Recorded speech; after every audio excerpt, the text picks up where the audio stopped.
Bonjour et bienvenue chez Allaitement pour tous. Vous êtes avec Astart Rising et nous allons discuter l'allaitement maternel avec les plus grandes expertes de France. Cette production et toute production d'Allaitement pour tous sont conformes au Code international de commercialisation des substituts de lait maternel. Allaitement pour tous a pour politique d'accepter ni fonds, ni publicité, ni soutien quelconque, quel qu'il soit, issu de l'industrie de l'alimentation infantile et ses accessoires, conformes au Code international. Aujourd'hui, nous sommes en communication Skype avec Julie, 56. Julie est maman de 2 enfants, une grande fille de 4 ans et un petit garçon de 18 mois. Julie est en Bretagne et anime ses réunions au sein de la Leche League France. Julie a une activité professionnelle en plus de sa carrière de maman. Elle est assistante maternelle, ce qui demande une grande écoute des rythmes de chacun, une patience à temps plein et le lien humain pour créer une équipe avec bébé. Julie, bonjour et bienvenue. Je te remercie d'accepter de discuter avec moi aujourd'hui. Peux-tu nous raconter brièvement comment tu es arrivée dans l'allaitement de votre enfant? Bonjour Charlotte, donc moi c'est Julie, donc je suis la maman de Maëlan qui a 4 ans actuellement. Donc mes parcours d'allaitement remontent à sa naissance en 2009. Lors de ma grossesse justement j'ai eu l'occasion de rencontrer une animatrice laitière pour discuter de l'allaitement. Je n'avais aucune question particulière à ce moment-là. C'est vrai que je trouvais que c'était quelque chose d'assez inné comme l'accouchement et j'attendais vraiment un déclic. Je n'avais pas de projet particulier, c'était vraiment le déclic qu'il me manquait. Et puis voilà, dans mon entourage, une personne m'a mis en relation avec cette animatrice qui m'a gentiment ouvert ses portes pour en discuter, tout simplement je pense observer ces moments d'allaitement qu'elle avait avec sa fille à ce moment-là, ces moments de tendresse et de bonheur familial que tout le monde partageait.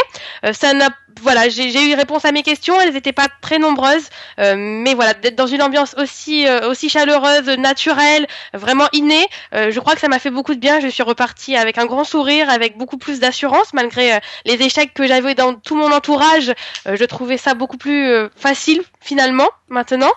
Et donc j'attendais avec grande hâte la naissance pour envisager la suite. Et puis voilà, quelques mois plus tard, la naissance a eu lieu. Ok, donc ça veut dire que tu as eu contact individuel avec une animatrice?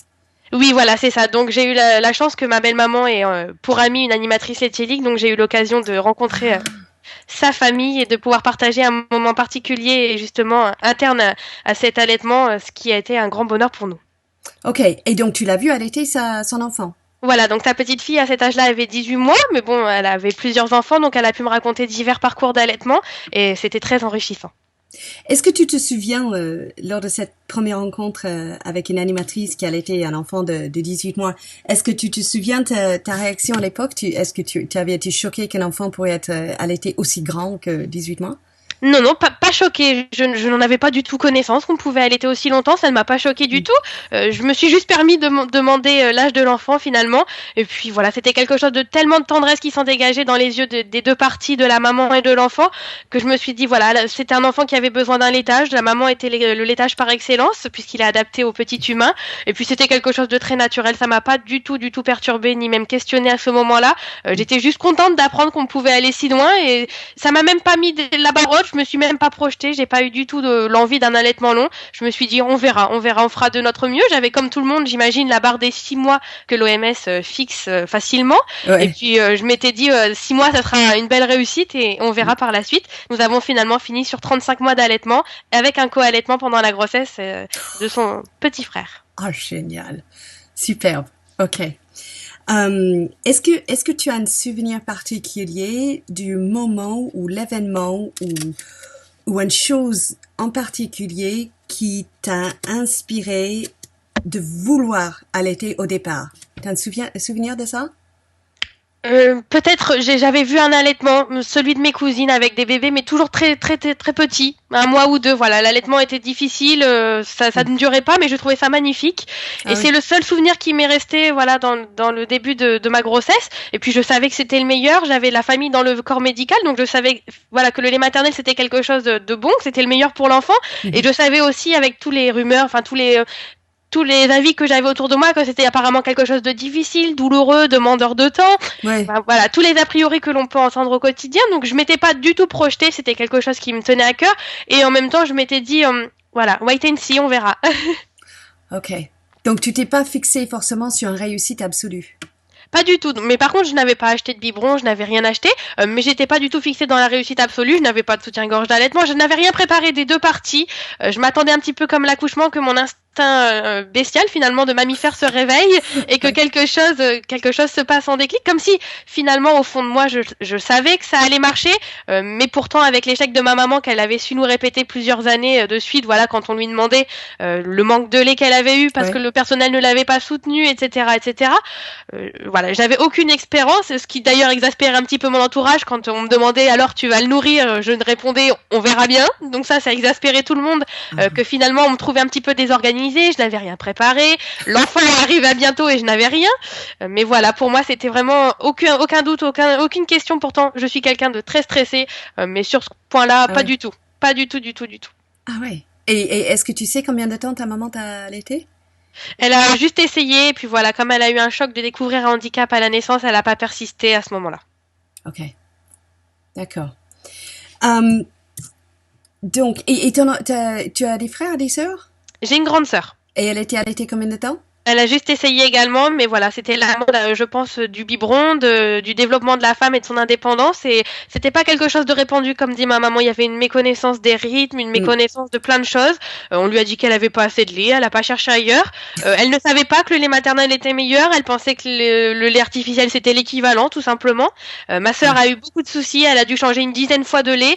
Le lait qu'il lui a fallu était forcément le plus cher. Elle avait, je pense, une petite intolérance aux protéines de lait de vache à ce moment-là, avec des difficultés d'endormissement, de la digestion difficile, etc. Ça a été une grande épreuve pour ma maman, mais voilà, pour elle c'était l'équivalent et je pense qu'elle ne savait même pas que le lait en poudre était du lait de vache à ce moment-là. Oui, beaucoup de femmes pensent aussi aujourd'hui qu'il n'y a pas de lien entre le lait artificiel et le lait de vache. Ça arrive dans un véritable choc quand elles apprennent que le lait en poudre est du lait de vache. Oui. Poudre, ouais. Et aussi, c'est vrai que les études sur l'allaitement maternel n'ont pas commencé jusqu'à les années 1980 et le lait artificiel a toujours été présenté comme étant un produit de la science et qui était nettement supérieur. La science, ce produit scientifique était censé être nettement supérieur ou n'importe quel lait de femme. N'importe quelle femme. Voilà, parce qu'il était rajouté, il y avait des vitamines en plus. Enfin, voilà, c'est la promotion de les fameuses affiches chez les pédiatres avec donner du tel lait, il sera un enfant fort. Enfin voilà. Ouais, ça a commencé très tôt. Oui, peut-être. Il y avait des analyses de lait aussi, il me semble. Je ne sais plus quand ça s'est répandu, les analyses. Ou même maintenant, j'entends encore des mamans qui m'appellent en me disant il faut que j'analyse mon lait pour voir s'il est bon pour bébé. Ouais. Je pense qu'il y a eu cette époque des analyses de lait finalement ou des tests de quantité finalement qui n'étaient pas porteurs de révélation puisque quand on tire le lait ce n'est pas forcément révélateur de ce que la quantité est interne. Oui. ou la production dans une journée. Oui, voilà. Vrai. Oui, j'entends ça aussi. On m'a demandé de tirer mon lait pour voir combien de lait je produis. Et des tests, et quand elle parle des tests analyse de lait, c'est vrai, parfois je pose la question, quelle partie de lait ont-ils analysé? Le début du cours de lait, le milieu du cours de lait ou la fin du cours de lait? Mais bon, souvent les femmes ne savent pas. On leur demande de tirer un petit peu et puis elles attendent les résultats de décision des analyses. C'est vrai, ça existe encore. Comment as-tu assuré la grande fréquence des tétés dans les premiers mois de ton allaitement? Avec beaucoup de soutien de la part de mon compagnon. C'est vrai qu'il a pris beaucoup le relais au niveau de la maison pour que je puisse me reposer en journée avec bébé. Donc voilà, le ménage est passé à la tâche secondaire pour mon rôle de maman qui était primant dans tout ça. Et donc, mon compagnon m'a beaucoup épaulé et aussi les moyens de portage physiologiques, bien sûr, pour le confort de tous, pour me libérer les bras et puis me donner un petit peu plus de temps. C'est vrai qu'avec déjà un handicap personnel, donc il me manque une seule main. Donc c'est vrai qu'un portage physiologique était doublement appréciable à ce moment-là pour pouvoir envisager mes journées avec un peu plus d'aisance. Ah, ok. Et quand tu dis portage, ça veut dire que tu portais des bébés ou lui, il portait des bébés? Je portais bébé. Ok. Et donc, en portant des bébés, quand tu portais des bébés, déjà, tu étais fort occupée. C'est lui qui a proposé de s'occuper de tout le reste, c'est ça? Oui, voilà. Donc, ça a été le relais au niveau des tâches ménagères. Wow. A-t-il pu bénéficier de c'est quoi, c'est 15 jours de congé paternité? Bonne question. Difficilement. Pour le deuxième, oui. Pour la première aussi, mais pas immédiatement. C'était pas facile. Je suis sortie de la maternité, elle a repris le travail le lendemain, à chaque fois. Oh, wow. Donc non, Donc c'était tu pas t'es facile. trouvée toute seule à la maison 3 jours après l'accouchement? Oui, parce qu'il y a eu le week-end, donc ça m'a aidé. Mais 5-6 jours après, ouais, une semaine. Mon bébé avait une semaine quand il a repris le travail. Donc toute seule. Et une semaine après l'accouchement, tu te trouves toute seule à la maison avec un nouveau-né. Voilà, j'étais toute seule. Moi, j'avais la chance d'avoir ma belle-maman qui avait fait le déplacement de l'étranger pour m'épauler, donc elle était pas C'est très vrai. loin dans le village d'à côté, et si j'avais besoin, elle était présente. Pour les deux accouchements, donc pour les deux naissances, elle n'est pas restée à la maison pour pas intervenir dans le rythme familial, mais Wow. elle était là si besoin. Wow, sympa. Et tu en as fait appel? Non, je pense pas. Une seule fois pour m'emmener, puisque je n'avais pas de moyen de locomotion pour ma première, donc elle avait pu m'emmener à ce moment-là chez le docteur, mais Uh-huh. c'était juste une seule fois, et pour le second, non, pas du tout. Ok, donc pendant une semaine, tu gérais un nouveau-né tout seul à la maison. Voilà, et puis pour la seconde naissance avec une grande fille de 3 ans. Wow. Chapeau. Ok. Super. Qu'est-ce que tu fais en termes de travail dans l'allaitement maternel? Est-ce que tu peux nous dire exactement ce que tu fais dans le domaine de l'allaitement maternel? Alors maintenant, je suis devenue animatrice laitier-ligue, donc sur ma région dans le 56. J'organise des réunions mensuelles ainsi que des réunions spéciales à thème, donc les thèmes pour les papas, les bambins, l'allaitement long, pour les nounous, pour les mamies, pour les grands-parents. Voilà, on fait des réunions spéciales pour toutes les questions extérieures qui peut arriver. Et c'est vrai que tout le monde y trouve un petit peu sa place. J'ai le souvenir d'une réunion papa qui a eu lieu il y a un mois ou deux. C'était juste parfait de se retrouver en couple avec les papas qui ont pris part à la discussion et finalement avaient beaucoup de questions. Et ça a été un très grand Ah, moment de partage pour eux entre hommes, mais aussi entre couples finalement. Ça a été un grand moment de communication et c'était vraiment super d'assister à tout ça. Sinon, j'offre également le soutien téléphonique et aussi par courriel. En dehors de ces fameuses réunions, je suis également dans l'équipe Facebook de la Leche League pour répondre aux mamans sur tous ces biais de communication. Donc, je reste disponible avec ce soutien gratuit en dehors de tout ça. et tout ça, c'est gratuit pour les mamans. Même les réunions à thème, tout ça, c'est gratuit? Voilà, tout ça c'est gratuit. Nous sommes bénévoles à la Laitier League, donc toutes les réunions et le soutien, c'est juste de maman à maman et c'est gratuit. Ok. Super. Alors, les réunions à thème pour nounou. Tu proposes quoi dans ta ville, dans ton village, dans la communauté, pour la ville, des réunions d'allaitement spécifiquement pour les nounous, c'est ça? Alors le relais assistante maternelle ici n'est pas forcément formé à tout ça, donc je leur ai transmis un PDF que j'avais à ce sujet, donc ils peuvent en discuter et le transmettre si besoin. Ils savent que je suis disponible pour répondre aux questions si besoin également. Cependant, ils n'ont pas actuellement fait appel à moi, c'est quelque chose encore méconnu dans le domaine l'allaitement, c'est pas très répandu et pas très facile non plus. Mais par contre, voilà, j'organise des réunions pour la Laitier League, mais si les mamans qui viennent à mes réunions ont des questions, ont des doutes, et leurs nounous souvent ont des soucis puisqu'elles ne connaissent pas les rythmes du bébé allaité, comment nourrir l'enfant allaité, voilà, comment se passe l'accueil d'un enfant allaité. S'il y a une ou deux nounous qui veulent venir me voir en réunion pour me poser des questions personnelles, pour se rassurer quant à l'accueil du bébé allaité et pour en savoir plus, c'est toujours avec grand plaisir sur mon temps bénévole. Wow. Ok. Donc tu ne proposes pas une réunion spécifiquement, exclusivement pour les nounous alors?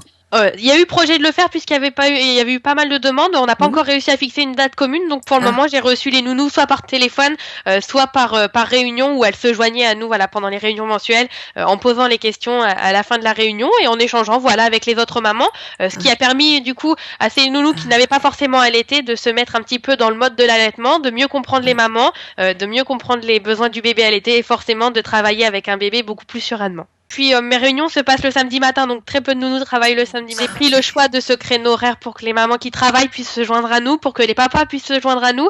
Et puis voilà, c'est quand même un créneau qui m'intéressait, puisque moi, en étant maman, je n'ai jamais pu me rendre à une réunion qui se trouvait toujours en semaine, voilà, jeudi, mercredi, etc.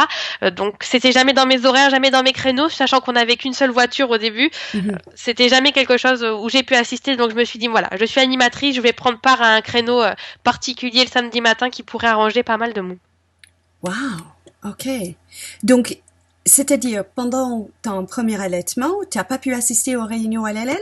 Non, je n'ai pas pu assister aux réunions LLL et non, voilà. Donc, comment tu as trouvé les soutiens alors? Par l'animatrice qui était dans notre entourage, qui a toujours su répondre à mes questions par téléphone et m'épauler au mieux possible, avec des petites visites à son domicile si besoin, puisqu'on n'était pas encore trop loin.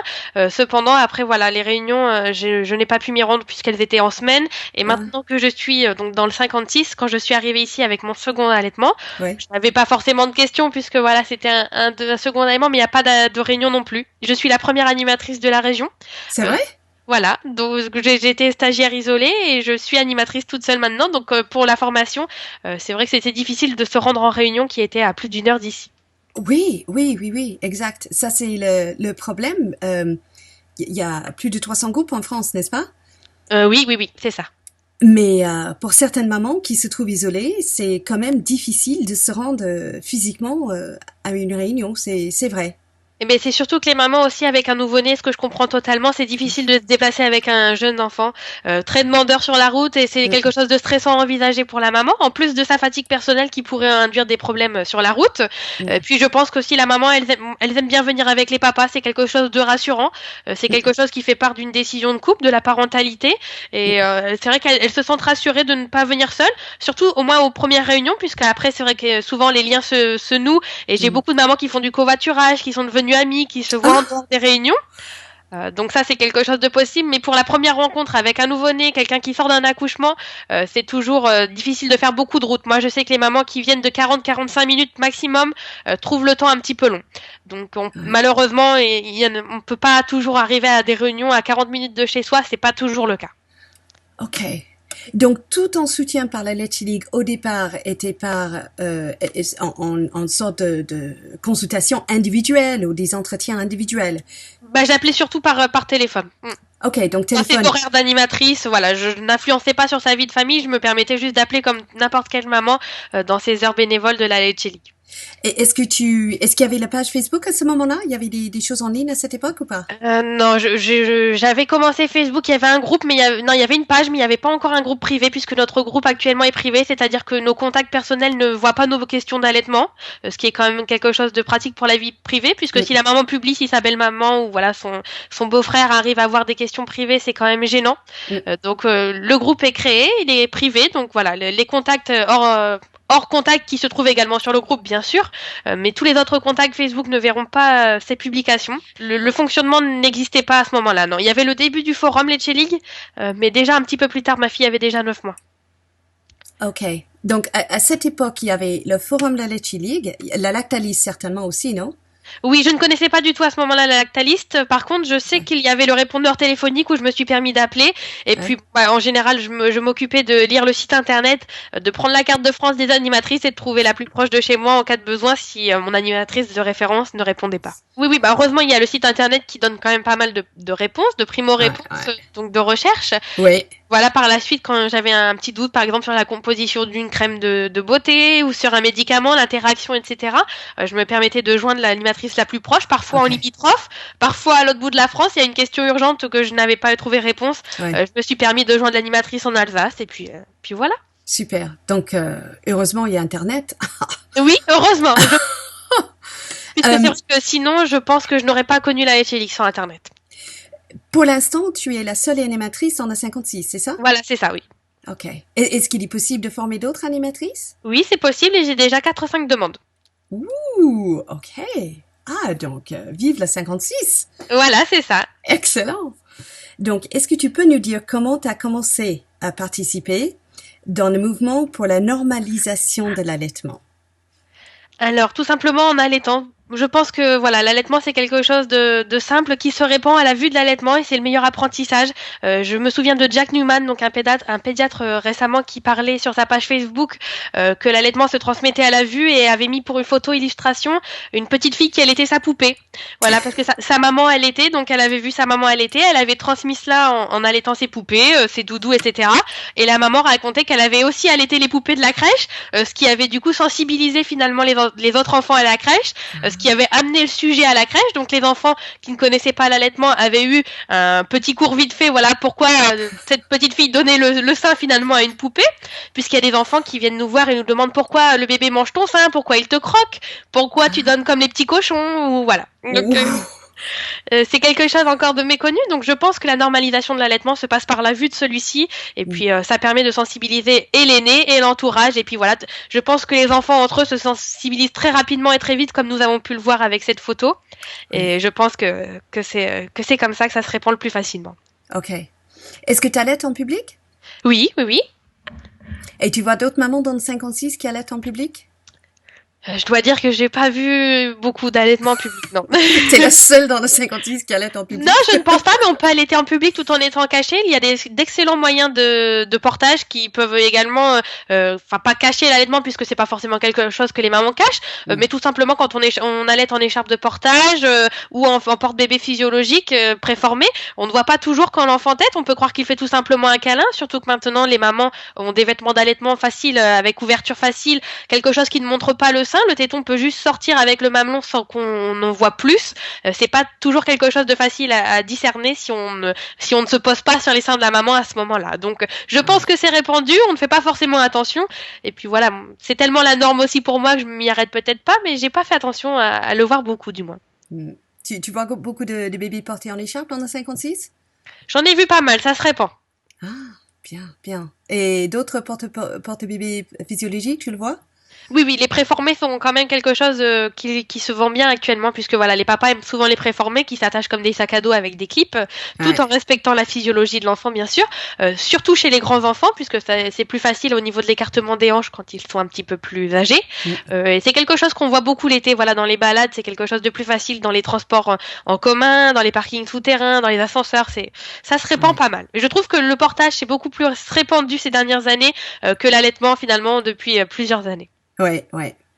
Est-ce que pour ceux qui ne connaissent pas la définition de portage physiologique, est-ce que tu pourrais nous dire ce que c'est un portage physiologique? Le portage physiologique, c'est tout simplement un portage qui ne s'appuie pas sur la vulve ou le sexe de l'enfant, donc qui prend bien la base en dessous les genoux de l'enfant pour l'asseoir le plus physiologiquement possible en respectant la physiologie de son corps sans le mettre en souffrance dans les positions qu'il n'a pas acquises et ne pas forcer l'écartement des hanches pour quelque chose qu'il n'est pas encore acquis non plus. Qui ne force pas l'écartement des hanches, c'est ça? Voilà, parce que si on met un enfant avec un grand écartement de hanche alors qu'il a 1 mois ou 2, c'est pas quelque chose de physiologique et de respectueux pour son développement personnel. Donc il y a des moyens de portage selon l'âge de l'enfant et c'est quelque chose à prendre en compte lors de l'achat pour bien évoluer avec l'enfant le plus grand possible. Ok, donc qui ne force pas les hanches à écarter, donc ça veut dire que les jambes pendantes, ça fait partie du portage physiologique ou non physiologique? Les jambes pendantes sont non physiologiques puisque ça appuie sur la vulve et le sexe de l'enfant, donc c'est quelque chose qui le met en souffrance et en plus souvent ces porte-bébés non physiologiques se portent face au monde, ce qui est complètement hors de la physiologie. Ok, donc portage physiologique, c'est un portage face l'adulte. Voilà. J'imagine que c'est face sa poitrine ou face à son dos. C'est ça. Je suppose. Ok, donc pas face monde. Et où il n'est pas suspendu par l'entrejambe. C'est ça. C'est ça. Mm-hmm. Et alors, ce qui ne force pas l'écartement des jambes, parce que quand on voit des bébés portés en écharpe ou porte-bébés physiologiques, on a l'impression que les hanches sont écartées. Du coup, il y a une position grenouille qui est physiologique, c'est-à-dire que l'enfant doit avoir les genoux plus haut que le nombril, tout simplement pour avoir une position confortable, un petit peu comme dans un cocon, avec les fesses plus bas que les genoux. Ok, et ça c'est alors un portage physiologique. Voilà, les genoux élevés. Ça c'est physiologique. Les genoux élevés. Voilà, les genoux élevés plus haut que le nombril avec les fesses plus bas que tout ça. Ah, ok. Donc, évidemment, on écharpe sur ça. Voilà, c'est ça. D'accord. À condition que la mère fait le nœud de façon où les genoux sont élevés. Parce que j'ai vu aussi les portages en écharpe où je vois les jambes pendant. Voilà. Il y a en écharpe, mais la mère apparemment ne sait pas faire le nœud pour que les genoux soient remontés. C'est quelque chose qui demande un atelier d'être vu avec une monitrice de portage. C'est quelqu'un du domaine qui s'y connaît vraiment et qui pourra vous expliquer tous les nœuds, toutes les positions pour votre enfant, selon l'enfant, selon la physiologie du porteur également, et aussi selon les souhaits. Si la maman a mal au dos, telle position sera plus adaptée que l'autre. Si l'enfant a un reflux, peut-être qu'il préférera telle position plutôt qu'une autre. C'est quelque chose de personnalisé et je recommande vraiment un atelier de portage avec quelqu'un de formé pour envisager tout ça avec le plus grand confort pour les deux parties. C'est pas quelque chose à prendre à la légère puisqu'il y a la sécurité de l'enfant qui est en jeu, autant par la tension qui pourrait s'élever sur son corps s'il était porté des longues heures non physiologiquement, mais également s'il pouvait chuter. Mhm. Est-ce que tu peux nous dire comment se déroule une semaine typique dans ta vie de maman? Voilà, c'est quelque chose quand même d'assez mouvementé puisque je suis maman de 2 enfants, donc avec les rythmes différents de chacun et également je suis assistante maternelle, donc j'ai plusieurs rythmes puisque je garde à peu près 3 enfants en plus du mien par jour, ce qui fait que nous sommes 4 ou 5 par jour. Donc il y a, les horaires de l'école, enfin les réveils, l'habillage de tout le monde, le petit déjeuner, l'heure de l'école, on revient, on redéjeune avec les nouveaux arrivants et puis on repart pour l'école et on revient et on remange et puis les jeux et puis les couches et ça s'enchaîne. Les dépliages de poussettes, les repliages de poussettes, les habillages, les manteaux de tout le monde. Et puis voilà, c'est quelque chose de prenant qui demande un rythme particulièrement sport toute la journée. Mais bon, ces multiples rythmes vraiment importants avec un échange humain tous les jours vraiment agréable. Wow, ok. Et tu as combien de poussettes? Combien de poussettes peux-tu pousser? Je n'ai qu'une poussette double. Ah ouais, ok. Et les autres, ils marchent alors ou tu Alors les... la plus grande marche, mon grand va en écharpe de portage si besoin et les 2 autres dans la poussette. Bon, c'est vrai que quand on est plusieurs Ok. avec des rythmes différents comme ça, c'est difficile de trouver le temps finalement de sortir faire une longue balade puisque les rythmes décalés font qu'il y en a toujours un qui dort ou qui mange ou qui doit s'en aller avec ses parents. Ah, Donc quand on prend le temps, en général, on est un petit peu moins nombreux et on se promène souvent en poussette double, donc 2 dans la poussette, un en écharpe de portage ou un qui marche puisque mon petit dernier marche également. Ça commence à être ah un peu ouais. plus aisé. Ok. Ah, sympa. Ok. Bien. Donc, et ça, ton activité professionnelle, tu le pratiques de lundi au vendredi, c'est ça? Voilà, c'est ça. Ok. Et donc, ton travail de animatrice, ça se passe dans la semaine ou tu rattrapes les week-ends, les messages les week-ends ou tes réunions, tu proposes les week-ends? Combien de fois par mois tu proposes une réunion? Pour l'instant, une seule fois par mois et si la demande, s'impose, par exemple, pour des réunions spéciales papa et cetera, on peut aller jusqu'à 2 fois par mois. Ok.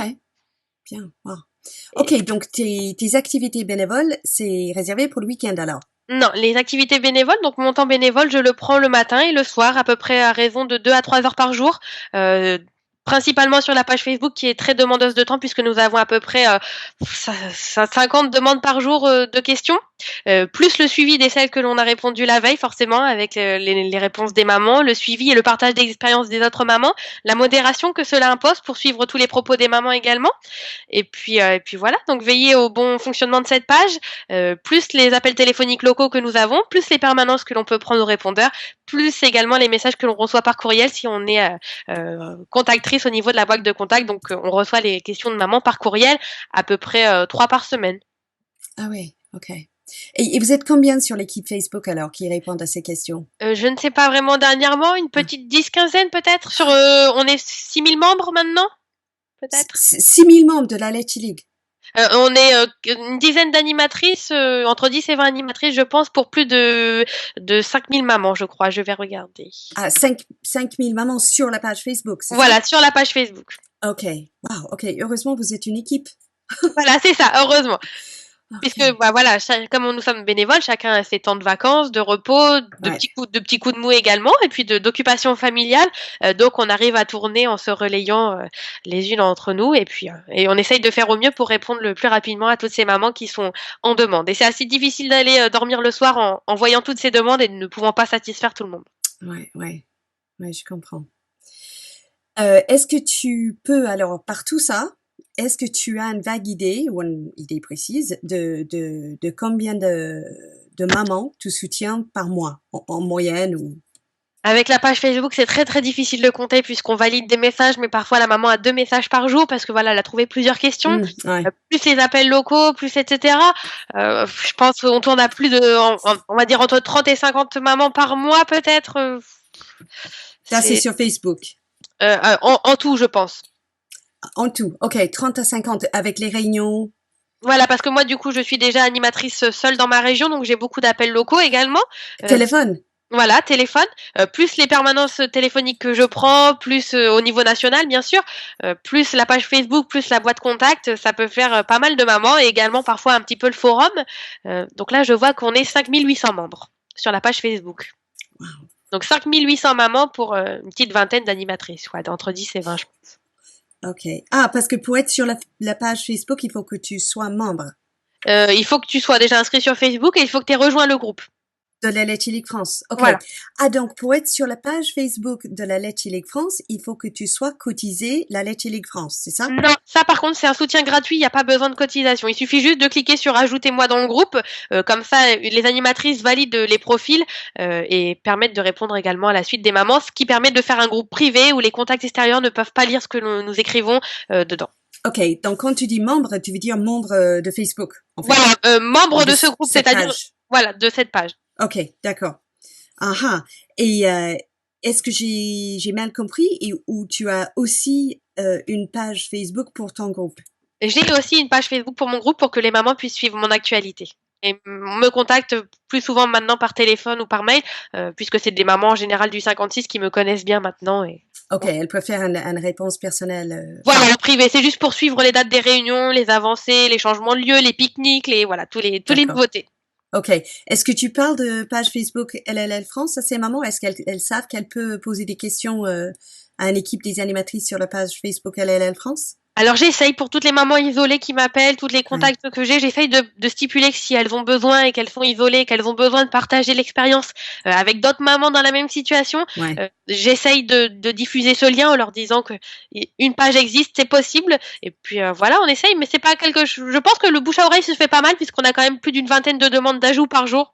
Par jour? Voilà, donc je pense que le groupe grossit très très vite et je pense que les mamans trouvent facilement l'accès. Ah.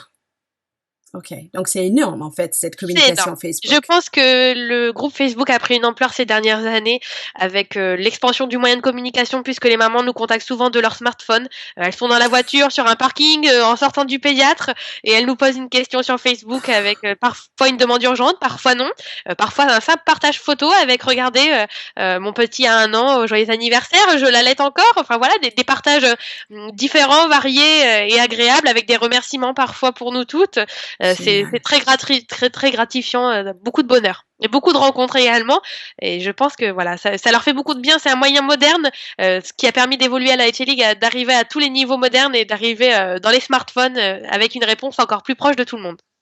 Ouais, c'est incroyable comme ça bouge vite. Quand on pense que dans les années 50, ça avait commencé avec une petite poignée de mamans autour d'un pique-nique qui s'est décidé qu'elles allaient faire des réunions d'information maman et qu'elles ont passé les premiers 10 ans à répondre par lettres, écrites à la main aux lettres qui sont arrivées dans les boîtes aux lettres et des appels téléphoniques bien sûr. Mais quand on pense que le nombre auquel on arrive aujourd'hui avait commencé par ça, par les lettres à la main et des appels téléphoniques et des réunions, mais des réunions dans une ville. En fait, c'était dans un banlieue de Chicago. C'est impressionnant. Ouais. Impressionnant. Ouais. En moyenne, combien de mamans peuvent assister dans une réunion que tu animes? Alors ça dépend puisqu'elles sont ouvertes à tous. Voilà, il n'y a pas de précision, pas d'inscription préalable, donc c'est selon aussi le rythme de bébé. Donc je suis en réunion de 10h à midi. Les mamans arrivent quand elles le veulent, quand elles le peuvent, puisque voilà, sur la route, bébé peut vouloir téter, ce qui va retarder un petit peu l'arrivée de la maman, par exemple, quand elle vient de plus loin. Donc c'est quelque chose d'aléatoire. Là, l'hiver a fait qu'on a eu des petits virus, des petites épidémies, des petits trucs sympas, mais on était entre 5 à 10 ces derniers temps, 5 à 10 mamans, voilà, avec des papas également, bien sûr. Excellent. Et puis les enfants, donc ce qui monte vite puisque chaque maman a 1 ou 2 enfants, ce qui fait pas mal dans la petite salle de réunion. Alors, si on dit 5 à 10, tu veux dire 5 à 10 adultes ou 5 à 10 mamans? 5 à 10 adultes. Okay. Puisque des fois, il y a eu des papas, il y a eu des... Ah ouais. Ah, c'est génial. All right. Que sont des problèmes les plus communs que tu vois dans les allaitements, dans des questions d'allaitement? Alors, les plus communs. Ces derniers temps, j'ai eu beaucoup de demandes de relactation, tout simplement, puisqu'il y a un non-soutien, enfin, un manque de soutien du personnel médical et une non-connaissance surtout de la compatibilité des traitements, ce qui fait que les mamans repoussent les soins le plus longtemps possible et que finalement, elles préfèrent suspendre l'allaitement quelque temps pour se soigner. Et finalement, on apprend par la suite que le traitement était compatible, mais que le docteur ne le savait pas forcément, n'était pas informé à ce sujet.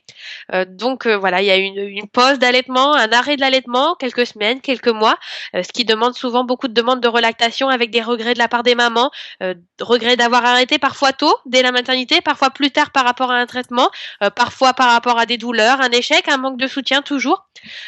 Donc voilà, donc on écoute toutes ces demandes et on essaye d'envisager ces relactations pour relancer l'allaitement si la maman a vraiment ce projet à suivre. également dernièrement, on a eu pas mal de demandes au niveau voilà des freins de lèvres et des freins de langue, qui est un problème encore méconnu en France. C'est un problème qui peut gêner la succion, gêner la prise de poids et faire d'énormes douleurs à la maman. Donc c'est quelque chose, c'est une des pistes que l'on doit toujours envisager et qui pourtant est très méconnue, ce qui fait une grande bataille pour la maman pour se faire écouter à ce sujet, puisqu'on demande tout simplement une consultation pour diagnostiquer ou non ce frein de lèvres supérieur ou ce frein de langue. Et puis c'est difficile, c'est beaucoup de batailles, ce qui fait que les mamans ont souvent beaucoup de fatigue à chercher de l'écoute à ce sujet. Ok. Donc, pour résumer, la plupart des problèmes viennent de relactation suite à un arrêt pour médicaments ou suite À une méconnaissance, voilà, c'est des arrêts d'allaitement, souvent des regrets d'avoir arrêté l'allaitement et de vouloir le relancer par la suite, tout simplement parce qu'elles n'ont pas trouvé le soutien, que ce soit familial, que ce soit au niveau des médecins, et puis le médecin a peut-être émis une mauvaise connaissance du rythme du bébé allaité. Moi, je l'ai eu également en tant que maman. On m'a souvent dit, même pour mon second, qu'à 2 mois, il devait être à 5 tétés. Donc, quand une maman entend à 2 mois. Voilà, 2 mois, 5 tétés, c'était déjà trop, sachant que l'OMS parle de 8 à 12 tétés par 24 heures, donc on est beaucoup plus haut que ça. Donc on a beaucoup de regrets et de fin d'allaitement, tout simplement parce que le lait artificiel a pris la place dessus, puisqu'en général, avec une réduction des tétés, une prise de poids plus faible, et donc voilà. Un cercle vicieux en général qui s'enchaîne, donc beaucoup de regrets, beaucoup de soucis aussi pour la compatibilité des médicaments, qui fait que les mamans, au bout d'un moment, bah, bien sûr, veulent se soigner, et donc font une petite suspension de l'allaitement à ce moment-là. Parce que on leur a conseillé ou on leur a dit qu'elles devaient suspendre l'allaitement afin Voilà. de pouvoir prendre le médicament en question, Voilà. c'est ça? Voilà, parce qu'il y a une méconnaissance au niveau des traitements, et c'est vrai que bah, le fameux Vidal et les notices mettent dedans la plupart du temps que c'est non compatible, tout simplement pour se protéger, mais ne prennent pas en compte les recherches qu'il y a eu à ce sujet, qui prouvent parfois le non-passage dans le lait maternel de tels médicaments, etc. Jurisprudence. Voilà. C'est une question de protection jurisprudence, ouais, au lieu de chercher des Donc quand il manque d'informations, quand la maman manque d'informations, quand le personnel manque d'informations, et que ça demande parfois aussi à la maman une bataille, puisqu'elle va entendre différents sons de cloche, elle peut nous joindre, et puis nous, elle entendra peut-être que on a des feuillets avec la compatibilité des médicaments, ainsi que le site du CRAT, qui permet de vérifier la compatibilité pendant l'allaitement et la grossesse des agents tératogènes, donc ce qui est quand même... La site quoi? Le site du CRAT, crat.org. .org. Et qu'est-ce qu'on trouve sur le CRAT? Donc on trouve en fait la liste des médicaments par ordre alphabétique, et ce fameux site recense plusieurs médicaments, et par exemple si on tape celui que l'on cherche, il nous permet de savoir quelle est la quantité qui passe dans le lait maternel, est-ce que ce médicament est compatible pendant la grossesse et l'allaitement, et ce qui nous permet d'aiguiller la maman au mieux dans ses recherches avec son traitement personnel. Et ça, c'est un site qui est ouvert au public, c'est ça? Voilà, c'est ça. Donc si un médecin ne sait pas, il pourra consulter ce site-là. Alors, si les médecins ne savent pas, ils peuvent joindre la pharmacovigilance ou l'autre autorité de la santé, ou même, j'ai des mamans qui ont joint elles-mêmes le centre anti-poison pour en savoir plus. C'est vrai? Donc, il y a moyen de s'informer, et malheureusement, pas encore beaucoup de professionnels le font. Ils se basent souvent sur le Vidal et sur les notices des médicaments, sans creuser un petit peu plus derrière, alors que finalement, beaucoup de médicaments sont compatibles. Le passage lacté est souvent faible, et puis on peut envisager tout ça, et parfois juste changer de molécule, changer de médicament.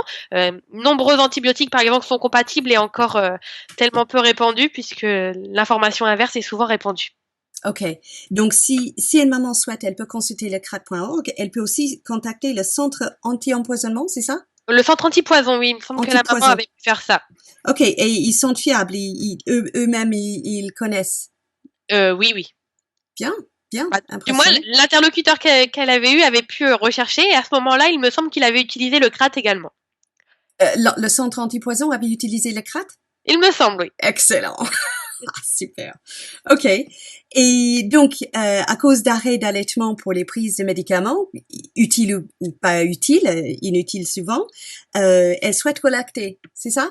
Voilà, mais parfois aussi suite à des opérations, que ça peut être sous anesthésie générale, etc.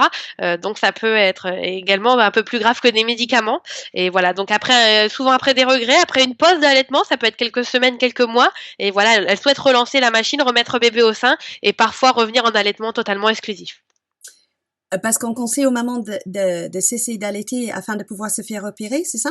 Voilà, c'est ça. Selon le type d'opération, bien sûr, selon les radios également, il y a des mamans qui arrêtent pour des simples radios, des IRM, etc., sans vraiment savoir si c'est compatible ou non. Wow, ok. Et pour une opération, j'imagine que c'est pour l'anesthésie générale qu'elle pense qu'il faut qu'elle arrête d'allaiter, c'est ça? Voilà, c'est ça. Pourtant, quand on fait des césariennes, on allait tout de suite après. Voilà, c'est exactement ça. Ah, ok. Donc il y a une méconnaissance du produit, je pense, utilisé, une méconnaissance des effets également, et il y a une recherche toujours à effectuer en se renseignant sur le produit utilisé, le temps de l'opération, et puis envisager tout ça avec les recherches appropriées pour être informé sur ce produit, sur le type d'opération et le cours de celle-ci, et puis se renseigner avec le chirurgien qui opérera ce jour-là pour envisager le laps de temps le plus court avant la remise au sein. Mm, mm. Et j'ai eu le cas d'une maman qui m'a appelé hier tout simplement pour la pilule d'urgence, donc la pilule du lendemain. Et la pharmacie lui avait conseillé de suspendre l'allaitement pendant 8 heures pour prendre cette pilule du lendemain, chose que cette maman du coup a refusé de faire. Et malheureusement, cette maman se retrouve avec une grossesse non désirée. Ah, Donc c'est quelque chose de quand même un petit peu difficile à entendre. ouais, ouais. Ah là là. Ah, ça c'est dur. Ok. Et pour savoir si la pilule du lendemain est compatible avec l'allaitement ou pas, cette maman t'a consulté toi, c'est ça? Ou c'était une question sur la page Facebook? Non, elle m'a appelé. Alors, elle m'a appelé tout simplement, mais a posteriori tout simplement parce que son petit ne prenait plus le sein. Et forcément, c'était le début de la grossesse, donc il y avait eu des changements de goût de lait, de sensibilité au niveau du téton, etc. pour la maman. Et quand on a pu évoquer plusieurs pistes, elle est venue à me dire, excusez-moi, je vais vous dire quelque chose de personnel, et nous avons pu en conclure que il y avait voilà des risques de grossesse qui se sont confirmés par la suite. Ah, Donc c'était déjà trop tard. Elle n'avait pas pensé à me joindre pour me demander la compatibilité, ni même chercher plus. La pharmacie lui avait dit non. Elle a compris non. Donc voilà, elle a pas pensé à ce moment-là à chercher plus loin. ok. Et savoir si c'est compatible ou pas, la réponse est sur le CRAT? Voilà, la réponse est sur le CRAT et il me semble que sur le site de la Leche League, il y a des informations en tapant pilule d'urgence ou pilule du lendemain sur un de nos feuillets sur la fertilité et la contraception et la Mhm. régulation des naissances post-naissance. Ok. Et pour la pilule de lendemain, est-ce qu'il y a une contre-indication pour l'allaitement ou pas? Il n'y a pas de contre-indication, il n'y a pas de pause à avoir nécessaire. D'ailleurs, sur le CRAT, il me semble que c'est bien précisé. Même sur la notice, quelque part, j'ai recherché depuis, j'ai pu lire que Ouais. aucune pause n'était nécessaire. Cependant, une baisse de lactation est possible. Mm. On pourrait constater tout cela dans les jours suivant la prise de ce contraceptif. Ce n'est pas quelque chose de définitif. C'est une petite baisse de lactation suite à l'insertion d'hormones, voilà, dans le climat hormonal de la maman. Mais voilà, mettre le sein de bébé le plus souvent, le stimuler, et puis ça relancera la machine très rapidement. Wow. Ok. Donc c'est parce que le pharmaciste en question avait dit oralement, il faut arrêter l'allaitement, qu'elle n'a pas pris le pilule de lendemain, c'est ça? Voilà, le pharmacien lui avait dit qu'une pause de 8 heures était nécessaire. Et comme elle n'avait pas de stock de lait, elle n'avait rien anticipé, elle voulait pas passer son petit au lait artificiel forcément. Elle s'est dit que le risque était sûrement faible, qu'une grossesse intervienne, et elle a préféré ne pas prendre cette pilule, et il était déjà trop tard. Ok. Donc maintenant, elle finit avec une grossesse non désirée et un enfant qui n'est plus au sein. Donc une greffe de la tétée pour l'enfant qui se passe un petit peu mieux ces derniers temps, qui essaye de revenir au sein, Ah, donc ce qui est déjà assez positif, et ouais. finalement la grossesse est bien acceptée des deux parties chez les parents, donc c'est Ok.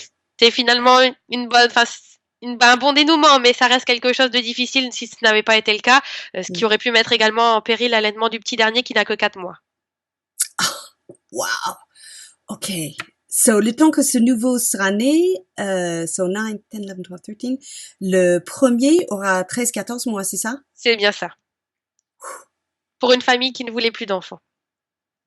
Plus d'enfants en plus ou pas d'enfants du tout? Plus d'enfants en plus. Ah, ils voulaient un enfant. Et ils en ont déjà 2. Ah oui, d'accord. Ok. Wow, ça c'est dur. Ok, ouais. Ok. Bon, et l'autre question que j'avais, ah oui, as-tu une spécialité pour laquelle les mamans te sont référées, que les mamans te cherchent pour une particularité? Alors comme je suis seule dans la région, c'est vrai que Ouais. on m'appelle très souvent, mais je sais qu'il y a des mamans des régions limitrophes qui m'appellent, ou même sur internet, voilà, on me contacte plus souvent en privé pour les freins de lèvres et les freins de langue, tout Ah, simplement parce que je suis maman moi-même d'un petit garçon de 18 mois qui vient de subir une frénétomie supérieure labiale, tout simplement puisque son frein était un petit peu trop court et serré, ce qui empêchait une bonne succion, et au niveau de l'écartement de sa dentition, c'était quelque chose de devenu très difficile avec un déplacement des dents, et voilà, donc on avait dû dû passer par là. Donc en tant qu'expérience personnelle, voilà, j'ai fait preuve de cette bataille moi-même. Et donc les mamans ont tendance à m'appeler pour en savoir un petit peu plus à ce sujet. Ok. Alors, je rebondis sur phrénotomie labiale. Est-ce que tu pourrais nous expliquer ce que c'est, s'il te plaît? Voilà, donc c'est la section du frein supérieur de la lèvre qui était un petit peu trop serrée et empêchait le bon retroussement de la lèvre supérieure et donc une bonne mobilité de celle-ci. Ok. Et c'est quoi exactement frein de lèvre supérieure? Un Le, frein, c'est quoi? le frein, c'est le petit lambeau de peau qui se trouve voilà sur au-dessus de nos dents, entre la lèvre et la gencive. Merci.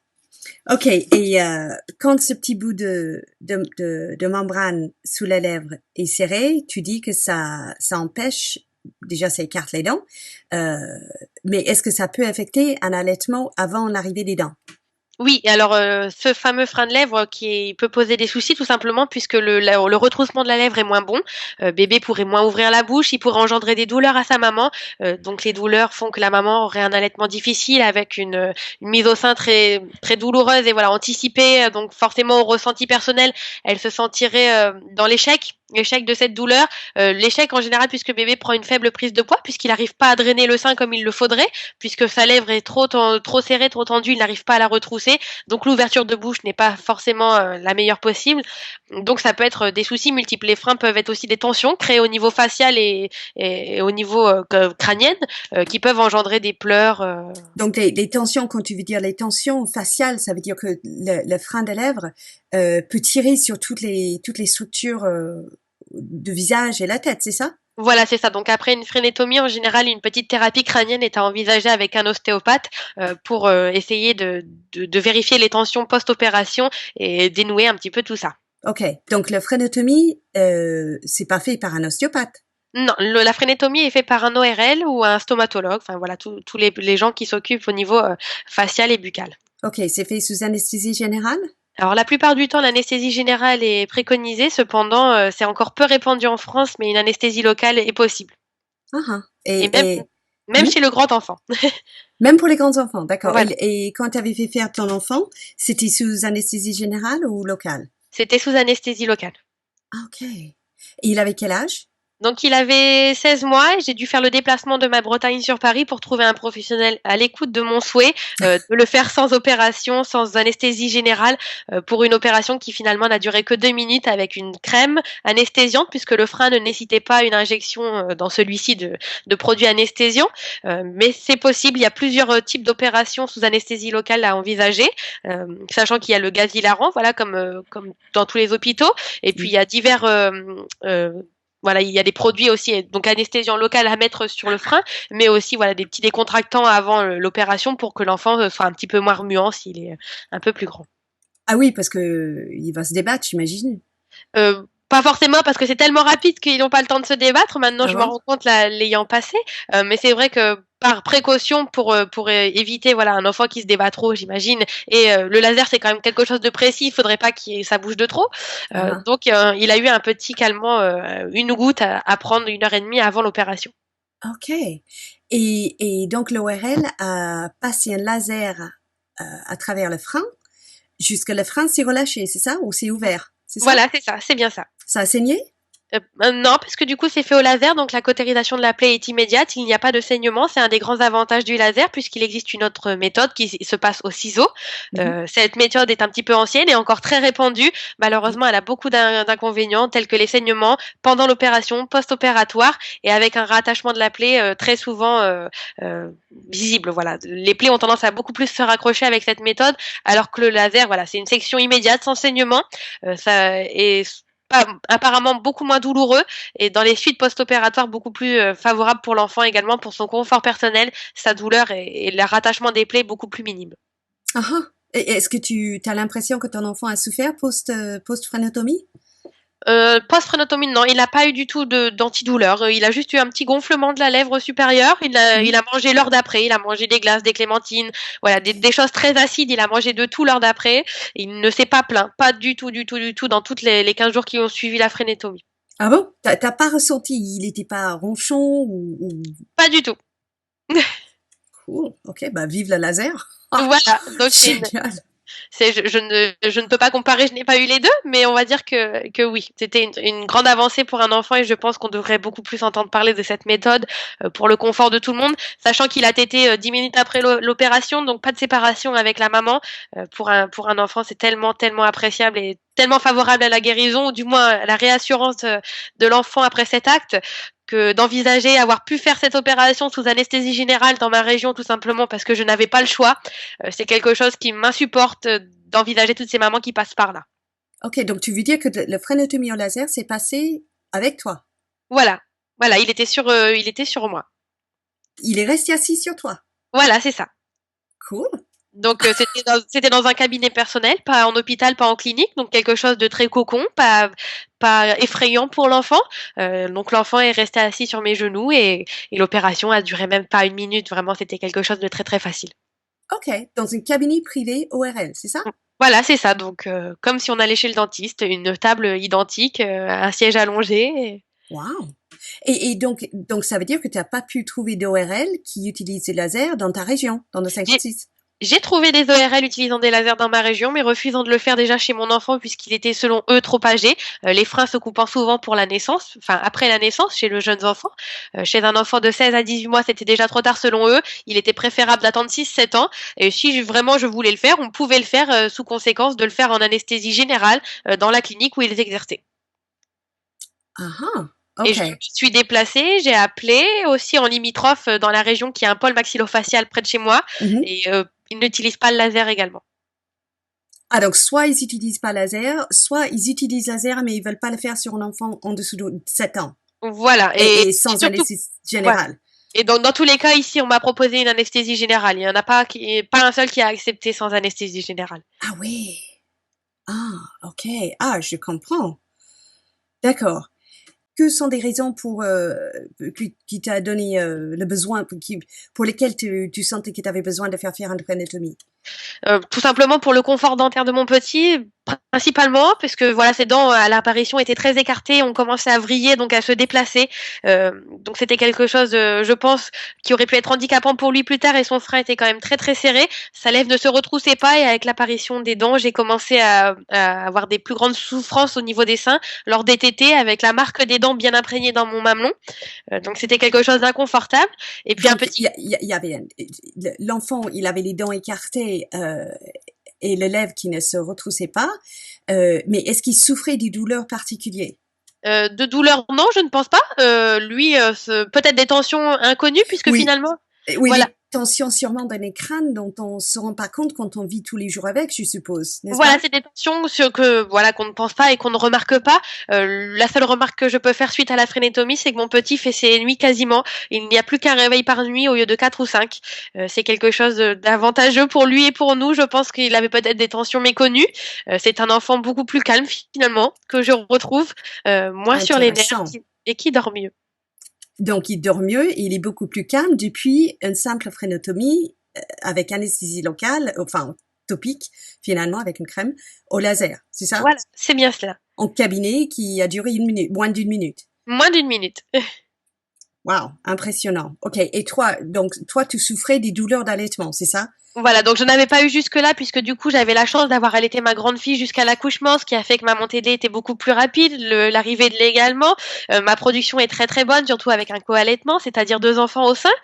Donc, il a pu cacher, en fait, le fait que tu allaitais déjà et que tu avais une bonne production dès le départ grâce au co-allaitement, a pu cacher le fait qu'il souffrait des autres symptômes de ce fameux frein serré, c'est ça? C'est ça, tout simplement, puisque du coup, ma forte lactation a peut-être compensé une succion un peu difficile, un peu plus faible, qui faisait que mon bébé drainait moins bien le sein, recevait moins de lait et aurait pu prendre très peu de poids. Mais ma bonne lactation avec des jets de lait a peut-être fait que sa succion n'était pas forcément nécessaire pour obtenir beaucoup de lait et il a continué à prendre plus d'1,5 kg par mois. J'ai eu une petite baisse de prise de poids à partir de 5-6 mois où la prise a bien ralenti, c'était quand même différent d'avant. Attends, est-ce que ta fille t'était encore quand il Non, avait voilà. Elle avait arrêté des tétés, c'est Elle ça? avait arrêté. Elle a arrêté, il avait 2-3 mois. 2 mois. Ah, ok. Et donc, vers cet âge-là, afin de maintenir l'entretien, afin d'entretenir la production lactée, il fallait une succion correcte.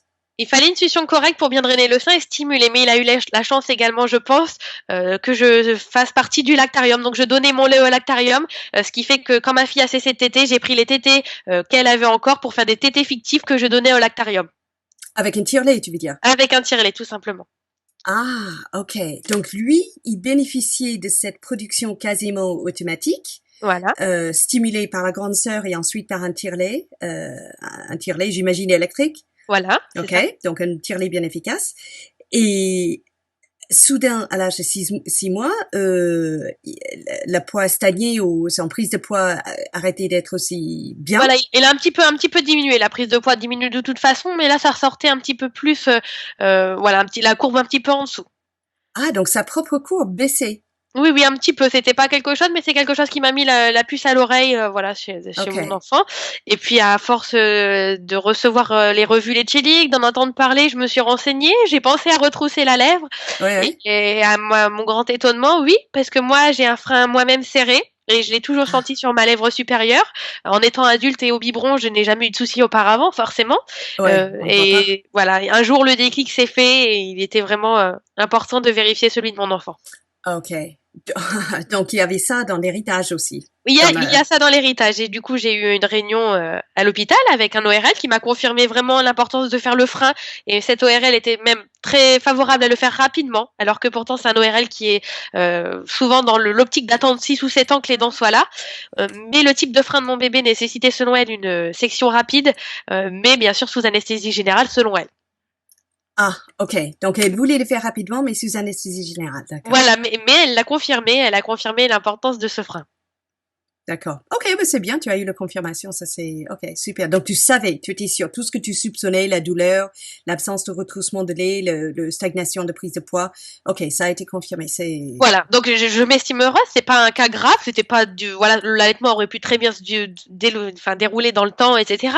Ce n'était pas un cas important comme j'ai pu voir auprès des mamans avec des crevasses sur plusieurs centimètres, des grosses douleurs, des mises au sein, des prises de poids très très faibles, quasi inexistantes parfois, puisque des fois le frein de langue étant souvent plus indicateur et plus difficile dans la prise de poids. Donc selon les types de freins, j'ai eu des mamans vraiment en souffrance dans cette bataille qu'elles doivent mener pour trouver un professionnel à l'écoute, pour réussir à comprendre pourquoi leur petit voilà, soit souffre, soit ne prend pas de poids, est-ce que leur allaitement est bon, est-ce que la lactation est bonne. Donc c'est une bataille qui épuise les mamans, et que je comprends puisque je l'ai vécu, et c'est quelque chose que malheureusement je peux pas aider beaucoup plus, puisque dans la région il n'y a pas beaucoup d'écoute au niveau des professionnels. Parce qu'en tant qu'animatrice, on peut pas diagnostiquer, évidemment, on peut pas poser un diagnostic, et on peut pas donner des conseils pour les actes médicaux. Ah non, du tout. Nous, on redirige vers les ORL pour avoir un avis de leur part. C'est les professionnels au niveau buccal et des freins. Donc, c'est une piste à envisager que l'on soumet aux mamans. Et après, voilà, c'est à elles de disposer du professionnel. Malheureusement, les freins, c'est quelque chose que même les professionnels sont encore peu formés et informés à ce sujet, sur l'importance des freins dans l'allaitement. Super. Merci beaucoup pour ce partage. C'est merveilleux. Merci. Y a-t-il un parcours d'allaitement qui t'a particulièrement marqué, touché? Marqué, touché. Je me souviens d'une maman récemment qui m'a appelée pour une tumeur bénigne qui avait été décelée pendant sa grossesse et qui du coup provoquait des petites douleurs pendant l'allaitement de son bébé qui avait quelques mois. Une tumeur dans le sein? Voilà, une tumeur dans le sein juste derrière le mamelon, ce qui lui provoquait du coup des douleurs puisque cette tumeur continuait de grossir, et son bébé arrivait près des 3-4 mois quand elle m'a appelée en pleurs, en pensant devoir arrêter bien sûr.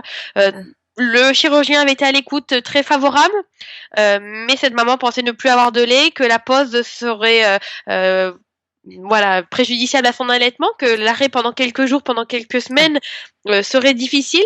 Et j'ai eu une maman l'arrêt pour se faire opérer, pour enlever la tumeur, je suppose. Voilà, c'est ça. Okay. Donc l'arrêt post-opératoire, tout simplement, puisque le sein serait douloureux quelques jours, et elle ne savait pas vraiment combien de temps durerait cette pause, et elle cherchait vraiment des informations, tout simplement parce que son mari lui avait dit appelle-les, peut-être qu'il existe quelque chose que tu ne connais pas. Et cette maman l'a fait. Et je l'ai eu en pleurs, et elle est repartie avec un sourire immense derrière son téléphone. On le ressentait tellement bien. Et c'est quelque chose qui m'a beaucoup touchée. Et cette maman, du coup, j'ai pu lui transmettre toutes les informations sur les anesthésies, le parcours, aussi l'opération, comment se passe la reconstruction, l'ouverture du sein, est-ce que ça va entacher les canaux lactifères, est-ce qu'elle va en pâtir par la suite. Oui. Donc c'est quelque chose que nous avons pu chercher, évoluer ensemble. Elle a pu transmettre tout ça à son chirurgien qui a été très très très ouvert, à l'écoute de son projet d'allaitement, qui a revu tout ça avec elle, qui a écouté tout ça, puisque du coup cette maman avait tellement mal qu'elle a décidé de dater son opération et l'avancer d'un mois. Quelque chose qu'elle n'aurait pas fait sinon, puisqu'elle espérait allaiter au minimum 6 mois, donc elle voulait tenir bon. Et avec toutes ces informations, elle a décidé d'avancer l'opération et de se libérer de ce poids. Chose qui est faite maintenant, je l'ai eu il y a quelques jours au téléphone. Oui. L'opération s'est très bien déroulée, et 15 jours après, la remise au sein était possible avec très très très peu de douleur. Ok, fabuleux. C'est un parcours fabuleux avec une maman courageuse. Tous les jours, j'ai des mamans qui m'appellent, c'est des Wonder Woman. Enfin, on a des mamans très très courageuses à l'écoute du petit, de leur envie. Enfin voilà, c'est quelque chose de magnifique et très touchant. Et cette maman, voilà, c'est une maman courage. Et elle pensait pas allaiter si tôt. Elle a réallaité. Elle a commencé 7 jours après l'opération, en ayant peur des douleurs forcément. Bah oui. Et ça, tout s'est très très très bien passé avec très peu de douleur et ça a été vraiment un miracle pour elle, qui du coup va relancer la production sur ce sein puisqu'il y a une petite baisse de lactation forcément. Donc elle n'a pas pu entretenir la lactation avec un tire-lait ou quelque chose? Ou elle n'a pas voulu, peut-être ça aurait fait mal. Elle aurait pu, mais elle avait vraiment beaucoup de douleur avec la succion du tire-lait qui était beaucoup plus automatique et aspirante. Ouais. Donc elle a préféré la remise au sein avec son bébé. Donc pour relancer la lactation de ce sein qui a un petit peu diminué avec la pause d'une semaine, 15 jours. Et puis de toute façon, voilà, le bébé le tète un petit peu moins ces derniers temps. De toute façon, l'autre sein ayant pris la relève lactée. Donc, elle tire le lait du sein qui n'a pas eu de dommages et se sert du dispositif d'aide à la lactation qui est un petit contenant délivrant le lait sur le téton grâce à un petit tuyau. Dispositif d'aide à l'allaitement, c'est d'aide à la lactation, c'est le récipient avec une sonde, c'est ça? Voilà, c'est ça. Donc une toute petite sonde de quelques millimètres de largeur que l'on met près du téton. Comme ça, quand bébé tète le sein, il aura le lait qui coule également de ce petit tuyau. Et c'était son propre lait qu'elle mettait dans le récipient ou du lait artificiel? Il aurait pu mettre les deux et son choix était de mettre son lait qu'elle avait préalablement tiré sur l'autre sein. De l'autre sein, ok. Et le sein qu'elle avait arrêté de stimuler, est-ce qu'il s'est pas engorgé? Et il ne s'est pas engorgé puisque c'était le sein qu'elle avait été opérée. L'autre sein a toujours été stimulé pendant tout ce temps. Du coup, après son opération, elle n'allaitait plus que sur un seul sein. Et le sein qui était opéré a repris la succion quelques temps après, petit à petit pour rehausser la lactation. Ok, donc une fois qu'elle avait arrêté de faire téter le sein douloureux, le sein affecté, ça ne s'est pas engorgé? Ça ne s'est pas engorgé, non. Je suppose parce que la lactation baissait avec la douleur. Enfin, il y a une raison pour laquelle il s'est pas engorgé avec un arrêt soudain comme ça. Peut-être l'opération, le stress de l'opération, je ne sais pas. Il y a eu quelques canaux de sectionnés, je pense, pour enlever la tumeur également. Ah, peut-être, ouais. Ok, donc pas d'engorgement sur le sein affecté. Non. Par contre, 7 jours après, il refonctionne, un sein qui travaille, un sein qui marche, qui fonctionne, et surtout sans douleur, voilà. Qui lacte. Voilà, c'est ça. Et sans douleur. Fabuleux. Superbe. Et pourtant, la cicatrice étant juste au-dessus du téton sur l'aréole, mais aucune douleur. Juste au-dessus du téton, sur le contour de l'aréole? L'aréole, voilà, c'est ça. Ah, comme pour une augmentation mammaire? C'est ça. Fabuleux. Merci. As-tu une anecdote d'allaitement à nous raconter? Non, pas particulièrement. Toutes ces mamans qui m'appellent pour des relactations, je trouve ça formidable de se battre contre ses regrets pour finalement finir sur une touche de plaisir, de bonheur pour les deux côtés, avec des relactations. Hier, j'ai encore eu une question d'une maman qui me demandait une relactation après un mois de pause. Voilà, et elle avait dû avoir un parcours un petit peu compliqué avant. Et puis voilà, elle souhaite relancer tout ça et c'est surtout le courage de toutes ces mamans pour diverses raisons de se battre à chercher l'information puisqu'on doit se battre en tant que maman tout le temps, mais encore plus pour finalement avoir le droit à l'information et d'avoir les bonnes informations et ne pas du tout voilà de faire un choix éclairé et informé comme on le souhaite. Et c'est toutes ces batailles, ces femmes tout aussi courageuses les unes que les autres. C'est impressionnant. Est-ce que tu as une idée de pourquoi on doit se battre pour réussir un allaitement? puisque je pense que ça s'est perdu dans la société. C'est quelque chose qui n'est plus forcément vu visuellement, qui n'est une méconnaissance des rythmes du bébé allaité, puisqu'on se calque très facilement sur les rythmes des bébés au biberon, donc au lait artificiel. Donc la méconnaissance des rythmes fait que même les médecins, voilà, pensent que 12 tétées par jour c'est trop, alors que l'OMS le conseille encore. L'OMS parle aussi d'un allaitement jusque 2 ans, et quand on évoque cela avec nos médecins généralistes, la plupart du temps, on nous répond, bah madame, on n'est pas en Afrique, mais on n'a pas besoin d'être en Afrique pour pouvoir donner le meilleur de son enfant, comme son projet le souhaite. Oui, parce que je suppose que les recommandations de l'OMS ne s'appliquent pas uniquement à certains pays et pas d'autres. Mais non, pas du tout. Mais c'est une méconnaissance de tout ça. Et puis voilà, tout s'est vraiment perdu. C'est tout à remettre en place, les rythmes, les méconnaissances, les idées reçues. Ne t'énerve pas, ton lait va tourner. Ton lait va tourner. Voilà, on ne peut pas allaiter pendant la grossesse. Enfin, voilà, c'est plein d'idées reçues que tout le monde a tout le temps. Et... Donc, il y a un minimum selon l'OMS, donc 6 mois exclusives et 2 ans de durée. Voilà, 6 mois exclusifs parce que après voilà se passe souvent la diversification, donc c'est en complément de la diversification.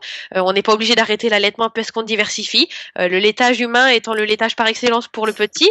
Oui. Voilà, donc il se poursuit en parallèle de cette diversification, chose qui peut se poursuivre voilà bien au-delà et donc jusqu'à 2 ans et bien plus encore. Voilà, satisfaisant sous l'angle nutritionnel, parallèlement à la poursuite de l'allaitement jusqu'à l'âge de 2 ans et au-delà, idéalement, il me semble que c'est écrit. Jusque 2 ans et au-delà. Donc, en fait, c'est pas un maximum. Ce n'est pas un maximum du tout. Ok, donc on peut allaiter au-delà de 2 ans. Bien sûr. Et est-ce que c'est toujours bénéfique pour l'enfant d'allaiter au-delà de 2 ans? Oui, on parle en fait d'une immaturité du système immunitaire et que l'enfant continue de téter jusqu'à voilà, c'est quelque chose de personnel à lui qui fait que son système immunitaire en aura peut-être besoin et le sevrage naturel permet d'optimiser la mise en place de son système immunitaire qui peut voilà prendre un petit peu plus de temps. Ah, donc immaturité du système immunitaire, c'est-à-dire que le système immunitaire n'est pas mature jusqu'à quel âge, tu sais? Il me semble 5 à 7 ans. Entre 5 et 7 ans. Ah, ça fait du sens. Oui, oui, oui. Ok, donc nos systèmes immunitaires ne sont pas matures jusqu'à 6 ou 7 ans.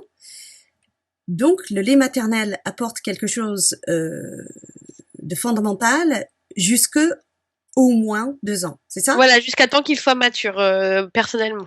Donc, ça peut apporter jusque les systèmes immunitaires deviennent matures. Ça peut apporter, ou ça apporte, le lait maternel apporte quelque chose d'important jusque la maturité du système immunitaire.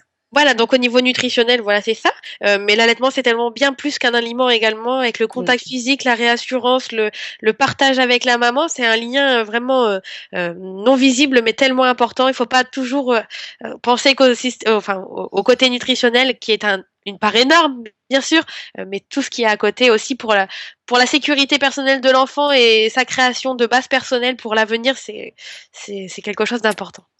Ok. Et donc, j'imagine dans la même logique de déduction, les systèmes immunitaires humains ne connaissent pas de frontières.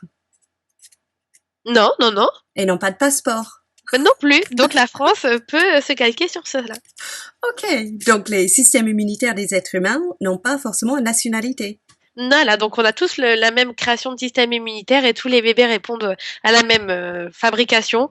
Et je pense que voilà, l'immaturité est présente chez tout le monde, dans tout le monde. Ok, parfait. Merci beaucoup. Est-ce que tu auras des conseils à donner au public concernant l'allaitement? Alors non, pas du tout, puisque la Leche League, en tant qu'animatrice Leche League, voilà, on donne des informations et du soutien pour tous les parcours que l'on croise chaque jour, mais jamais de conseils, puisque c'est quelque chose que l'on laisse à la maman, c'est elle le maître de bord de son allaitement, de son parcours. Donc on lui fournit toutes les clés, toutes les cartes, et c'est à elle de prendre le dernier choix, ce qui s'appelle le choix éclairé, en fournissant informations et soutien pour épauler son parcours, son choix et son parcours qui est personnel, voilà, qui représente vraiment sa vie de famille, sa parentalité et son choix avec son conjoint.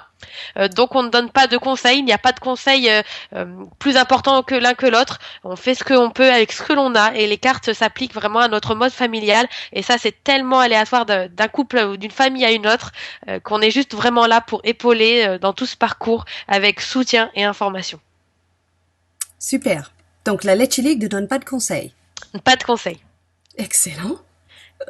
Merci beaucoup. On ne peut pas conseiller, voilà, en influençant le choix de la maman, puisqu'un conseil influence toujours un petit peu le choix, et on ne peut pas non plus, un conseil met la maman en position de détresse, puisque peut-être elle le mettra en place finalement à contre-cœur. Je pense que l'important c'est d'être informée sur tout ce qu'elle recherche. Voilà, si elle a un tel sujet et qu'on lui fournit toutes les cartes possibles, elle choisira c'est la carte qui s'applique le mieux dans son mode familial et celle qui bouleversera le moins sa famille et qu'elle le fera le moins à contre-cœur.